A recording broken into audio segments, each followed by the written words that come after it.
Jovan, your perspective, because I mean, data protection is quite different in Europe and in US. So, what is your view of like the amount of regulation in one or compared to the other?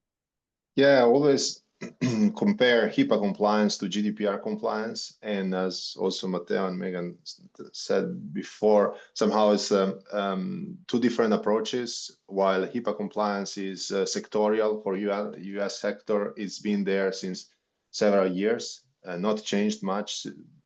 I started studying HIPAA compliance back in 2010, and since then it didn't change much. So that gives also somehow a perspective that things that are not really changing that much in the sectorial sector, even though politics change a lot. So the HIPAA compliance sectorial, very precise also in how data is anonymized, but perhaps we can chat about that later. But while GDPR in Europe, it's wide, it's European, it's a regulation. So I think that in Europe we have two problems. We are broader. We try to create laws that are broader, but what happens at the end is that each single state defines its own additional requirements.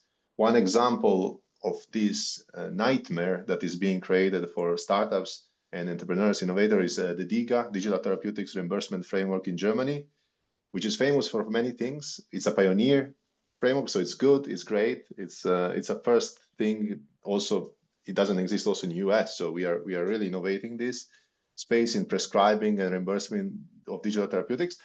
But over time, the regulator started adding more and more national specific, German specific requirements and certifications that now it's a nightmare for startups to go through all the data protection and security requirements only in that bucket. Then there is the MDR, then there is the providing proof of evidence that you are doing something good for the healthcare sector. So it's really complicated.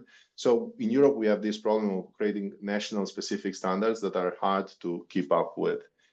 By the way, coming back also to Matteo's observation that it's also unsure what's the difference between Europe and US. Also in US, for example, in terms of privacy, since 2018, there was the CCPA, the Californian Privacy Act.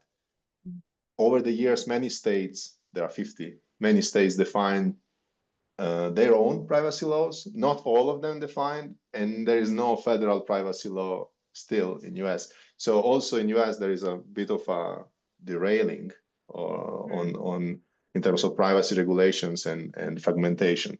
So we need to stop with that. If we want a single digital market, whether it's European or US market, we need to stop with single state level regulations and simplify things.